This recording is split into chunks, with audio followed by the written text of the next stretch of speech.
मैं नास्तिक क्यों हूँ? भगत सिंह।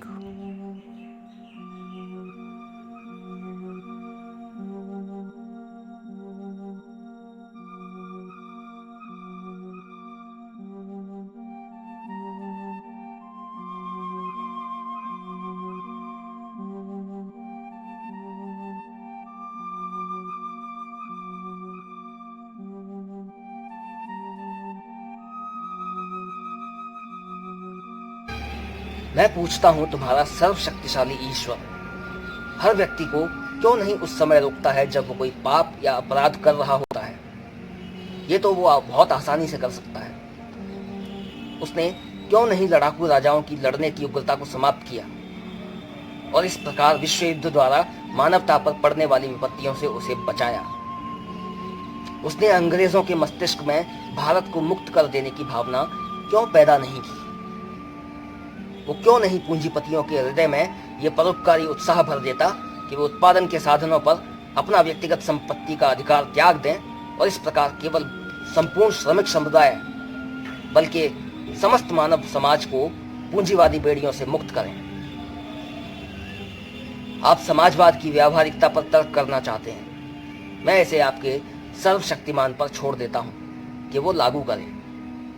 जहां तक सामान्य भलाई की बात है, लोग समाजवाद के गुणों को मानते हैं। वे इसके व्यावहारिक न होने का बहाना लेकर इसका विरोध करते हैं। परमात्मा को आने दो और वो चीज को सही तरीके से कर दे। अंग्रेजों की हुकूमत यहां इसलिए नहीं है कि ईश्वर चाहता है, बल्कि इसलिए है कि उनके पास ताकत है और हम में उनका विरोध करने की हिम्मत नहीं है। वे हमको अपने प्रभुत्व में ईश्वर की मदद से नहीं रखे हैं, बल्कि बंदूकों, राइफलों, बम गोलियों, पुलिस और सेना के सहारे। यह हमारी उदासीनता है कि वे समाज के विरुद्ध सबसे निंदनीय अपराध, एक राष्ट्र का दूसरे राष्ट्र द्वारा अत्याचार, पूर्ण शोषण सफलतापूर्वक कर रहे हैं। कहां है ईश्वर? क्या वो मनुष्य जाति के इन कष्टों का मजा ले रहा है? एक नीरो, एक चंगेज, उसका नाश हो। क्या तुम मुझसे पूछते हो कि मैं इस विश्व की उत्पत्ति तथा मानव की उत्पत्ति की व्याख्या कैसे करता हूं? ठीक है, मैं तुम्हें बताता हूं। चार्ल्स डार्विन ने इस विषय पर कुछ प्रकाश डालने की कोशिश की है। उसे पढ़ो। ये एक प्रकृति की घटना है। विभिन्न पदार्थों के निहारिका के आकार में आकस्मिक मिश्रण से पृथ्वी बनी। कब? इतिहास देखो। इसी प्रकार की घटना से जंतु पैदा हुए और एक लंबे दौर में मानव। डार्विन की जीव की उत्पत्ति पढ़ो और तदुपरांत सारा विकास मनुष्य द्वारा प्रकृति के लगातार विरोध और उस पर विजय प्राप्त करने की चेष्टा से हुआ है।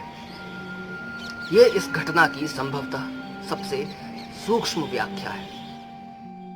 तुम्हारा दूसरा तर्क यह हो सकता है कि क्यों एक बच्चा अंधा या लंगड़ा पैदा होता है? क्या यह उसके पूर्व जन्म में किए गए कर्मों का फल नहीं है?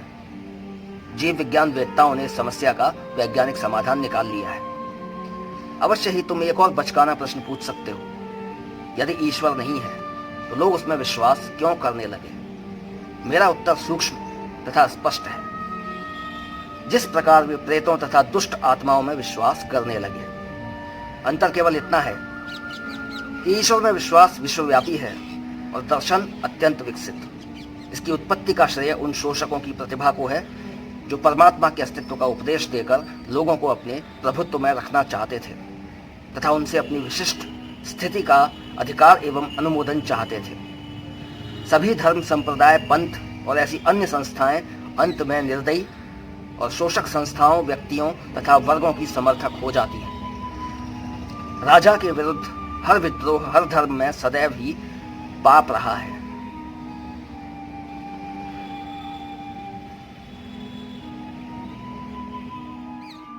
मनुष्य की सीमाओं को पहचानने पर, उसकी दुर्बलता व दोष को समझने के बाद परीक्षा की घड़ियों में मनुष्य को बहादुरी से सामना करने के लिए उत्साहित करने, सभी खतरों का पुरुषत्व के साथ झेलने तथा संपन्नता एवं ऐश्वर्य में उसके विस्फोट को बांधने के लिए ईश्वर के काल्पनिक अस्तित्व की रचना हुई। अपने व्यक्तिगत नियमों तथा अभिभावकीय उदारता से पूर्ण ईश्वर की बढ़ा चढ़ाकर कल्पना एवं चित्रण किया गया।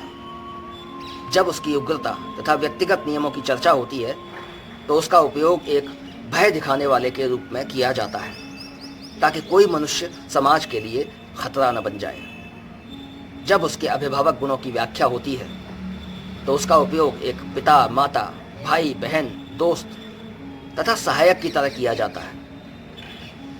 जब मनुष्य अपने सभी दोस्तों द्वारा विश्वासघात तथा त्याग देने से अत्यंत क्लेश में हो, तब उसे इस विचार से सांत्वना मिल सकती है कि एक सच्चा दोस्त उसकी सहायता करने को है, उसको सहारा देगा तथा वो सर्वशक्तिमान है और कुछ भी कर सकता है। वास्तव में आदिम काल में ये समाज के लिए बड़ा उपयोगी था। पीड़ा में पड़े मनुष्य के लिए ईश्वर की कल्पना उपयोगी होती है। समाज को इस विश्वास के विरुद्ध लड़ना होगा।